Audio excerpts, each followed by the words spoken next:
Hi, I'm Stanley Seeley. I'm the Training and Education Manager here at Solace. I'm also a speech-language pathologist by trade. Recently, I had the privilege of delivering the retraining of Helen when she came back to work at Solace. She was working for us, left for a short period of time, came back, and that was how I met her and kind of discovered this cool connection. She's a bilingual speech-language pathologist and had just spent some time abroad. And I was wondering, Helen, I loved learning about your experience. Can you tell me again about that experience so other people can hear? Where'd you go? It was fantastic. I went to Honduras.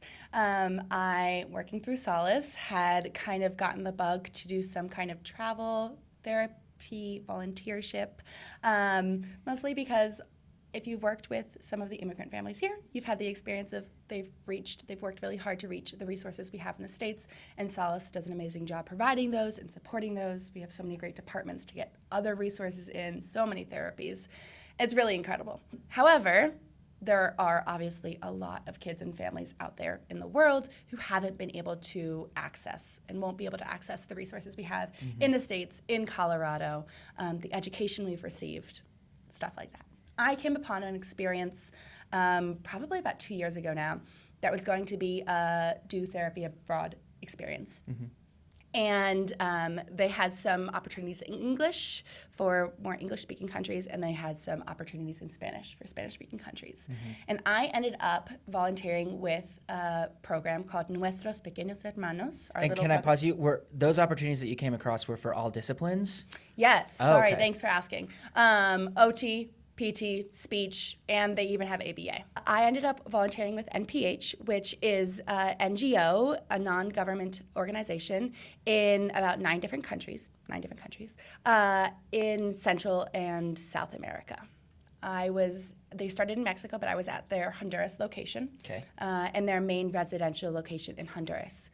NPH works to take in children who, for various reasons, can no longer be with their families.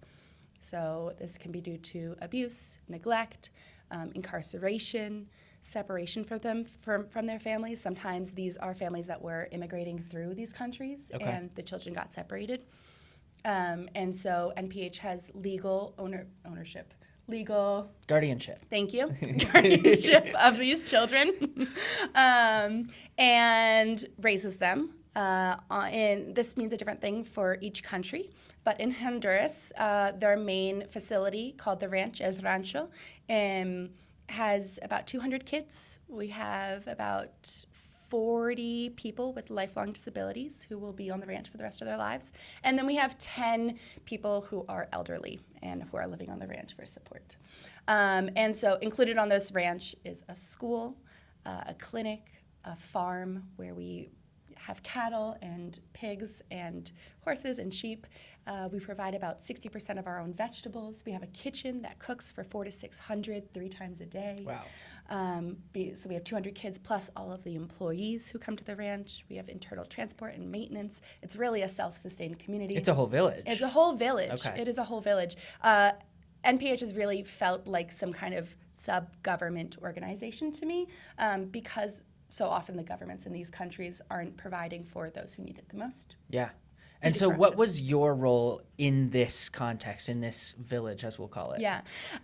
Their motto is the biggest family in Honduras. Oh, so which is very appropriate. So I went as a speech therapist, as I do in my current role. And I supported the existing therapy team there, which is a combination of volunteers from other countries and Hondurans. And so there's always, as we like to do when we go to other countries, a focus on supporting the community from the ground up, not just coming in and making changes. So there are 3 Honduran OTs, 3 or 4 Honduran OTs and a speech therapist, and then 2 or 3 international volunteers on the therapy team. So I first and foremost went in and introduced myself and did a lot of observing. As you can imagine, the ranch is a pretty unique situation. It's a very unique culture and community. These kids who live all together, their caregivers are employees. It can be complicated. And so I supported with direct therapy. I had about 15 patients, everything from our standard Arctic kid, a stuttering case, and to our kids with or people with lifelong disabilities who will be living on the ranch for the rest of their lives. And supporting things like visual communication, working through behavioral challenges that we're having at the moment and considering how more communication might be helpful in that. It's very complex. Living in a home with a dozen other kids can be a lot. And so being able to communicate when you need to go outside and take a break can be instrumental. So working in the home health world, right, we understand that direct intervention with the child is of utmost importance, but even perhaps more important is how we are impacting that child's community environment in a home level. Were you and other volunteers also involved in providing education and training to the other staff there on how to support these children's development and their communication and function? Yeah, so I mean, even more than that, we live on the ranch too. Okay. So I was like, a 3-minute walk from the nearest home with kids in it, and spent hours and hours there, most of my days in these homes with my patients, with the caregivers. It is a little bit different just because they are caregivers who often have their own families outside of the ranch and are coming there to work and generally work, nights as well. So they're pretty stretched thin. Yeah. But these are people who have recognized the beauty of the situation of the ranch, which I can talk about, but I'm sure you've already kind of guessed. These are people who dedicate decades to working on the ranch and raising these children. And so they get it. They understand the impact that they have on these children and the lives. But they are also pretty exhausted sometimes. Yeah. And so that is something a little bit different about the ranch, is really working what can they do, seeing what's possible, what's feasible for them in these homes. Similarly to what we do in home health, it is just a little different. However, because they recognize this and the changes they can make, everyone is so open to education. The ranch has been really, really good about, I was actually a little surprised how good they were about doing trainings. And so I had training similarly to what I'd have here in the U.S. With teachers, caregivers, and therapists. We'd have trainings on trauma and adverse childhood experiences, ACEs, that can result in trauma. And what does ADHD look like? And what does autism look like? And how can we support all of the diverse children that we have in our classrooms? And so they are so primed and ready for more information and more education and more experience, and they come with amazing questions because they want to turn around and be able to apply it to the children in their lives. Even though you were there for the period of time that you were there, right, and it's not unlimited, not on the same order of magnitude as that of the caregivers who live there, I'm guessing you were still able to make an observable impact. Would you feel, okay, can you tell me an anecdote or a way in which you observed making a meaningful impact or a meaningful change that you think will outlast the time that you were actually there? Yeah. So, oh boy, this is going to be a little bit of a story. One of my patients on the ranch is deaf, and she was a new 4-year-old, and she had bilateral cochlear implants, and I know American Sign Language. I have several friends in my personal life who are deaf. And so as a proponent of the deaf community, of language access, my immediate impulse was sign language. And like I said, it was just one of those things that I don't think any amount of videos ahead of time or information could have prepared me for the visceral reaction of thinking, this child needs sign language, and the ranch saying, I am so sorry, but I don't think that's appropriate here. No one on the ranch signs. I don't know the Honduran sign language, which was not American Sign Language. And this child was hopefully, as is the ranch's goal in general, going to be reunited with her family. It was a situation where they were not prepared to raise a child who needed a little bit more support. This child also had cerebral palsy. And so she was going to be reunited with her family, who lives in a small mountain town, and who if there was not sign language access on the ranch, there definitely was not going to be in this mountain town. Very little to no cell access, very little to no electricity or water.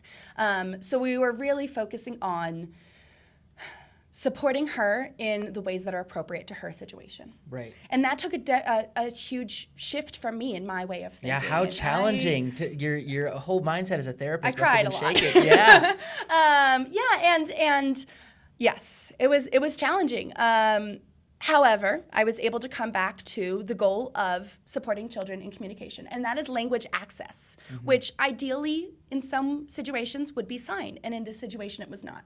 So while she was learning with the Honduran speech therapist who'd been working with her for about 6 to 8 months on her auditory abilities, so being able to identify sounds and turn to her name and things like that, I worked more with her language access.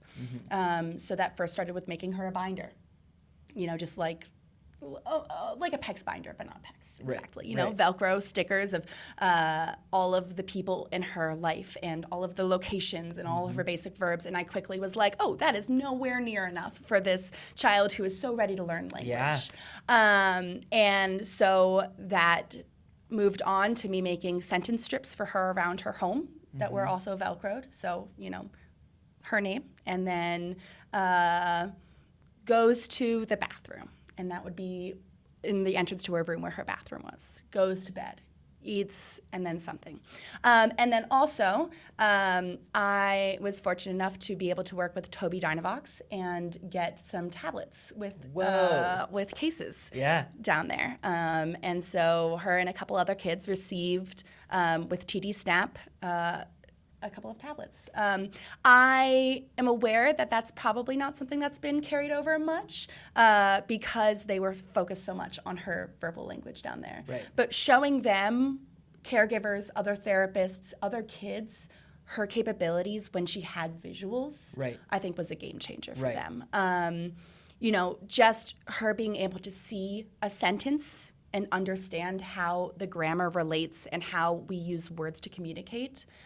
Hopefully, and I'll be going back down and checking on this soon. Yeah, I'm like anxiously awaiting an update on this, and I'm hopeful that some sort of communication has been carried over. I'm sure it has. She was one of those kids who are like, "You're so ready to learn. We just have to get you the ways." Right.